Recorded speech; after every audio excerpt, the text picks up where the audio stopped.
To start, I'll share a little about my life, pre-NDE, for the sake of context.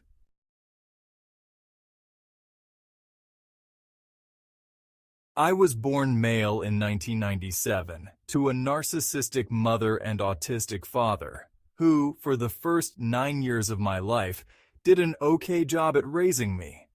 I was raised staunchly Catholic, in a very confusing household of internal chaos, but external perfection.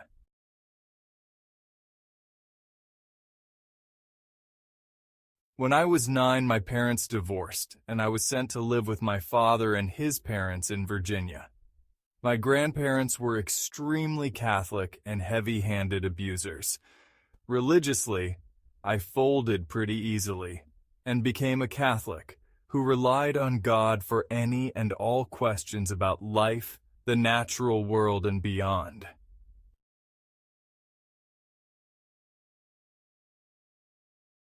My personality began taking shape, and despite my religion, I was a rather rebellious child. I argued and fought, often physically, with my grandparents on a near-daily basis.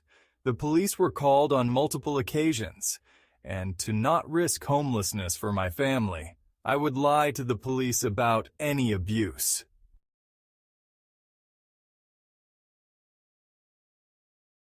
When I was 14, my sister and I moved in with my mother and her parents in Maryland.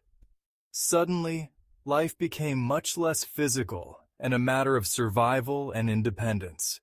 My maternal grandparents were also Catholic, but treated me well, fed me, and loved me.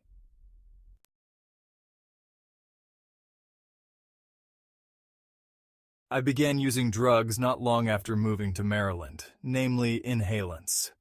It wasn't long until I had an adverse reaction.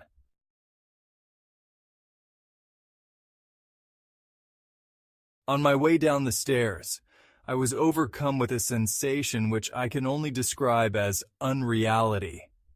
Suddenly, nothing felt real, me included, and I couldn't breathe. My mind immediately flew to the neurological implications of inhalants and knew that this sensation could be related to my seizure the day prior. With that, a deep, innate knowing that I was dying overcame me. I convinced myself that I just needed fresh air, so I hurried down the stairs and out the front door. That was a mistake. The house in Maryland was on a farm, and for miles, all I could see was recently harvested open cornfields.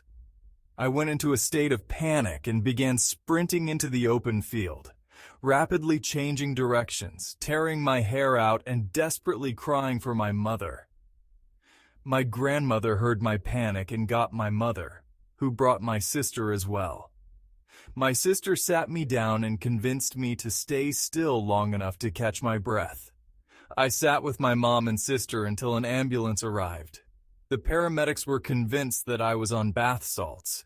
This was in 2011, a common call then, but took me to the hospital regardless. The doctor told me that it was simply a panic attack, and that vitally nothing was wrong. I spent the night at the hospital, and when I woke up, I was faced with an underlying sense of derealization and depersonalization, a sensation that I still have as a constant to this day.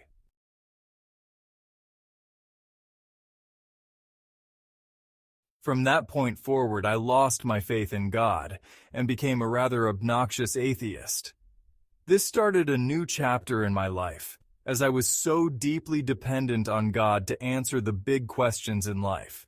Without God, I was overwhelmed with questions about everything: the nature of reality, meaning, purpose, etc.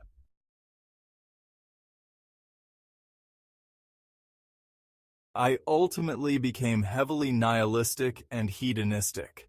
By 16, I was doing every drug, sleeping with everybody, and getting into trouble, spent time in juvie, various rehabilitation programs, etc.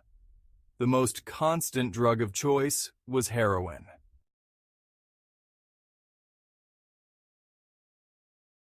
At 19, I overdosed and died. Actually died this time. I was in the back of the vape store in which I worked with an ex-girlfriend and a friend. We were all doing a cocktail of various drugs, including heroin. At one point during the high, we were listening to music. And when the song Other Side by Macklemore came on, that same panic attack feeling came over me. It was an incredibly deep, just intuitive sense that now is the time. But instead of fear and panic, an indescribable bliss just washed it all away. I knew, didn't think. I knew that now was the perfect time to die, that I had done, seen, experienced enough, that my role was fulfilled, and that I could go in peace without any hang-ups. I told the others that something was wrong and I needed to lay down. I reassured them that I was okay. I just needed to lay down.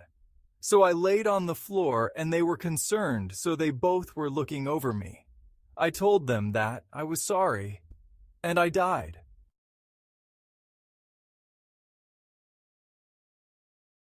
For roughly 20 minutes before a successful resuscitation attempt by paramedics, I experienced something that haunts me to this day.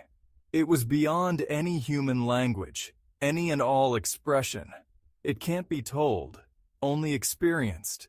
It was just... The best words I have is absolute empathy, absolution of self to the extent of union with everything in the multiverse. Yes, multiverse. I didn't just see everything. I was everything eternally, yet all at once. It just always was and will be. I experienced everything and therefore knew everything. All of that knowing came into one singular gnosis, being simply, I am, which to note at the time of death I was a hardcore atheist. All of existence was simply that, existing as it was. All of the suffering and pain, the joy and laughter, it was all just the same. It just was. It just is. I saw things of the past, present, future, and ultimately viewed all of space-time from the outside as one observable thing. It was just an object like anything else, a macrocosm within a microcosm.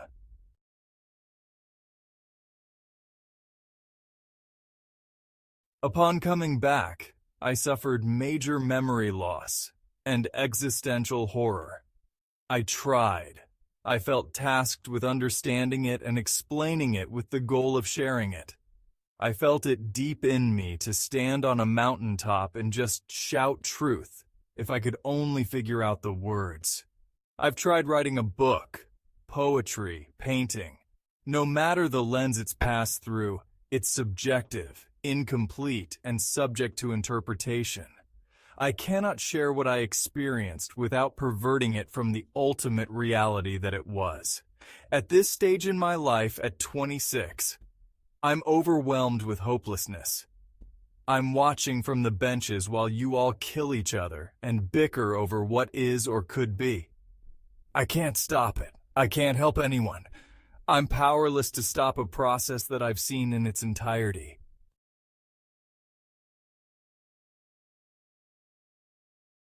For years, I philosophized as a method to share my experience. I've spent time as an occultist, a Satanist, a Gnostic, and more, all as an effort to quantify something unquantifiable, to comprehend something incomprehensible, and to express something inexpressible. Ultimately, it's led to an eclectic ensemble of beliefs, which as a whole express what I myself can comprehend, and when I share it, I'm told, "Oh, so you're a Buddhist," which I used to deny.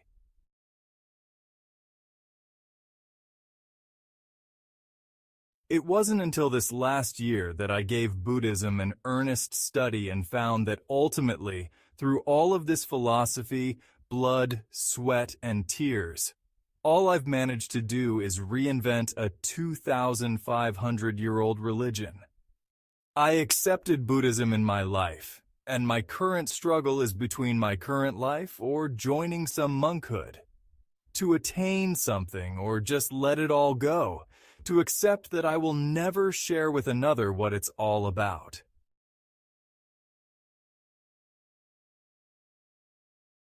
I'll leave this post with an attempt at philosophy I made some years ago. Imagine an immortal painter. He's chosen to spend his immense life on a sort of magnum opus, a painting to rival no other. On every minute detail, he spends decades, centuries, millennia. He spends so long on each detail, so focused, it becomes his entire world and he forgets what he was painting to begin with. It isn't until finishing that detail and taking a step back does he remember what he was working on. You, my friend, are a detail, and a painter who forgot what he was painting. One day, when you die, when your journey is complete, will you remember the point of it all?